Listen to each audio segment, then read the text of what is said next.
That's gay. Partners is a gay term, and the divorce and remarriage Hake, is. I'm gay. Of course I No, would you're say not. partners. Hake, the last sexual interaction I had was me sucking cock. Okay, I'm gay enough for you, at least. TMI. Of course. Let it be So known that I love him, though. yeah, so hey, just real quick. What I haven't I don't mean answered? to. Well, I don't mean to interject too much, but I still think that you have to contend with the argument that was kind of put down on the table of why you think these things are immoral. This seems to be where we keep on driving back to, and so it looks like Vaush was kind of saying, look, you're conflating God and natural, and you're kind of making a conflation of these things. Whether that's true or not, it's not for me to decide. But I would like to see that kind of this question addressed a little bit more thoroughly, if we can. The God and nature thing for No. The question the as to the morality morality or the morality of immorality. butt sex and all that disgusting stuff. I think I explained that pretty clearly. I did point out that there's things that are permissible, perhaps like kissing and stuff like that. I don't think it's wise to get too into that. I think you should be watching yourself and avoiding falling into temptation. And he brought up food, saying, well, you're probably more laissez-faire about food, as though that's a justification. But yeah, I think that people need to watch themselves morally with their relationship with both food and with sex, because these are hang-ups. And when you have hang-ups, you're not your own man. And when you're not your own man, you can't be following God. Actually, I want to touch on that. So, Okay. with regards to temptation, okay? So I think you said earlier you don't think there's anything inherently wrong with having sex or whatever. It's that it leads you in bad directions. The temptation puts you like in a bad way. So I guess I would wonder, like, if you had a human, like a man, let's say a man, because I know you're preferable. If you had a man who was perfectly free of temptation, like they enjoyed the fruits of the earth, but they were just not subject to demonic influence. You know, they could eat anything, do anything, and they would be pious through and through. What do you think it would be okay for them to do if there was no risk of them falling into anything worse than what they've already done? I don't understand the question. Like, if they, like, say there was a person who wanted to just fuck around and just fuck hot chicks, you know, and he could do this, but he's a deeply pious man and he loves the Lord, and he's capable of having sex without engaging in idolatry or worship, without weakening himself. All the negative side effects, he can control them. He has a strong enough will to fuck without it draining him ethically. Do you think it would be right for him to do so because he has the temperance to manage that level of indulgence? Or do you think that even the threat, even if it's not happening yet, like you can't even try? I don't really like these imaginary scenarios because this is not based in reality. But I imagine that such a man wouldn't be even interested in that at that point. Are not men of the cloth interested in fine dining? I mean, I may not be a religious person, but I have had friends. But men of the cloth aren't this imaginary man that you just described. But they do partake in delicious meals, which is, as you even acknowledged, a precursor to gluttony. So if you have bishops and priests and rabbis, whatever you may think of them, you know, willfully partaking in many pleasures of the flesh, which are not sex, wouldn't, and then still continuing to be great advocates for their God, would it not suggest that it is possible to willfully indulge oneself, but still be, a pious man free of temptation? Under the order of God, if they're married, the husband of but one wife, is like the New Testament talks about. The leader of the church should be the husband of but one wife, meaning they're under control. They're not going wild with it, doing it out of order. Right, but what if they the reason I bring up food is because I know that despite gluttony and lust both being sins, people tend to be a lot more permissive with. I understand. Right. Yep. So obviously, for me, I think it would be equally applicable with sex, you know. And there are probably more people with eating disorders in America than there are people with sex addiction. Though maybe. I don't have any hard. I don't know. I don't have any hard data on that. You know, it kind of depends on where you draw the line. Only that like frankly, it just seems incredibly arbitrary. We're put on this earth by God.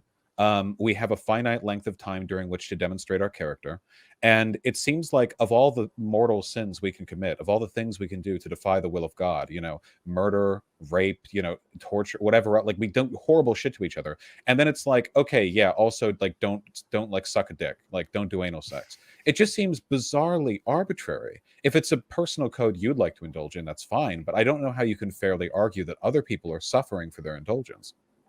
Oh, I mean, look around the so-called LGBT community and the people who are loose morally, sexually, the so-called straights are miserable. They're using each other, being used. They're into they're hooked on it. They're hooked on the pornography and all that stuff. They're not they are suffering for what they're doing. Then why is it that generally I agree. homosexuals Go are ahead. more unhappy when they're in the closet not having sex than they are after they come out of the closet and begin having sex? That beginning point feels like a relief to them. I imagine. This is what I've heard about transgenders who, when they first so-called accept their transgenderism, it's a great relief because they finally accepted who they think they are. They finally quit fighting. That's why they're less miserable for a time in those early days. But who knows? Sooner or later, they're suffering in ways they don't know. They're suffering in ways that statisticians don't know either. To my knowledge, statisticians are liberals, and liberals lie, and they're not about truth or finding the truth. May I ask by what evidence you're suggesting they become less happy over time? Well, look at how angry the average radical homosexual is. They're just nasty, vicious, malicious people. I think they're nice. You think they're nice because you're nice to them. You agree with them. Have you seen how they treat the Christians? Well, I can't imagine why they would be angry at you. Perhaps there's no reason for on anger. Things they consider quite important. Right. Well, I understand that the Christians Christians have not always been right in how they fight, but the gays are quite nasty, and they're doing unto others what they imagine was done unto them, or something like that. They're preventing you from having sex? Nobody prevented gays from having so-called sex.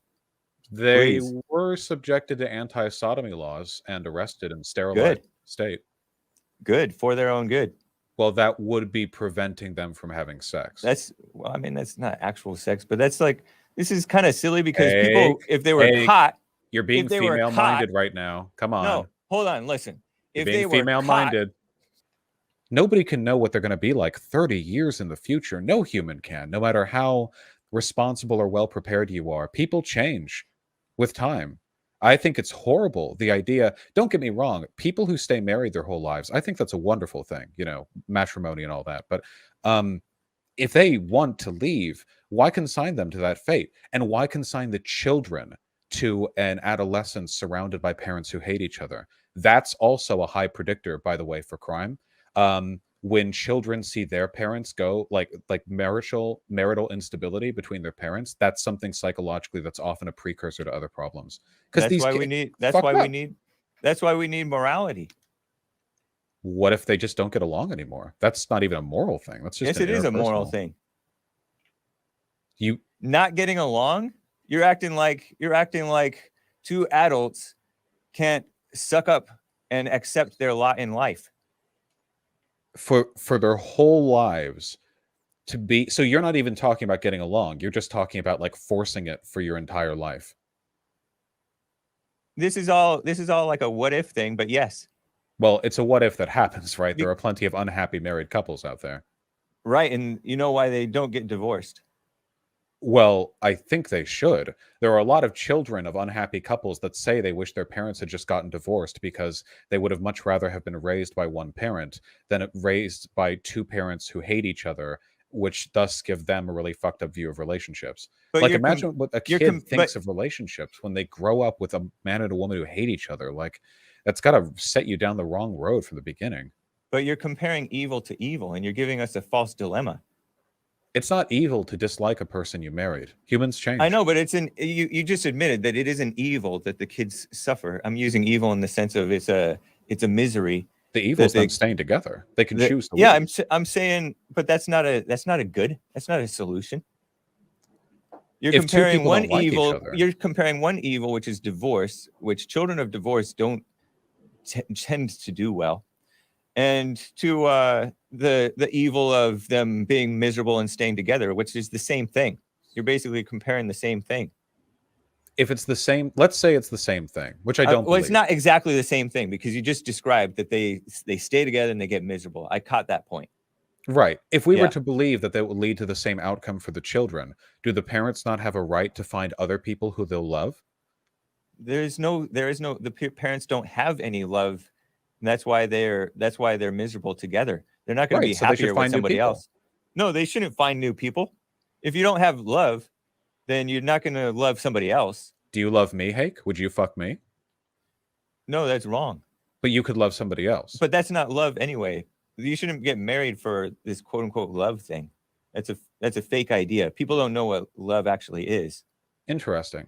I believe what you're saying right now, if I'm not mistaken, is heretical.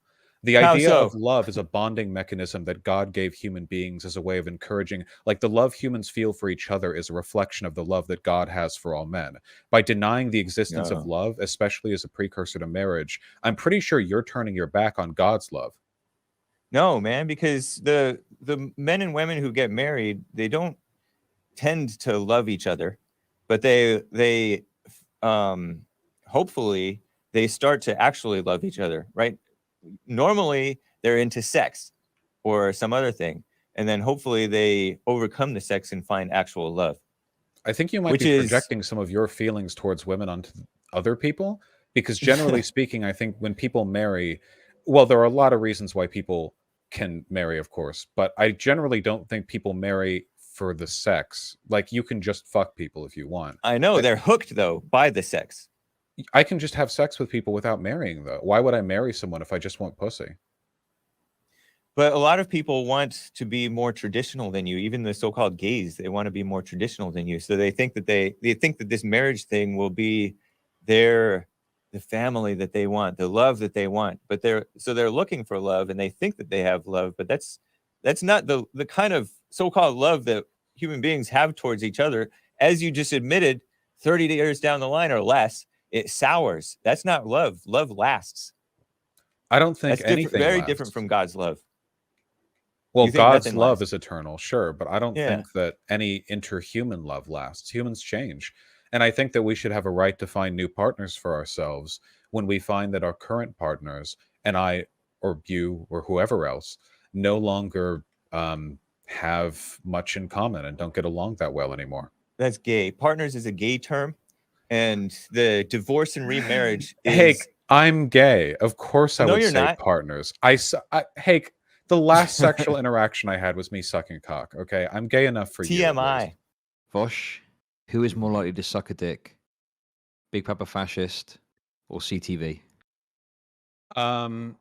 Personally, I think it would be CTV because he strikes me as like a rowdy lad. You know what I mean? Like Yeah. a rowdy, yeah, like out with the boys type.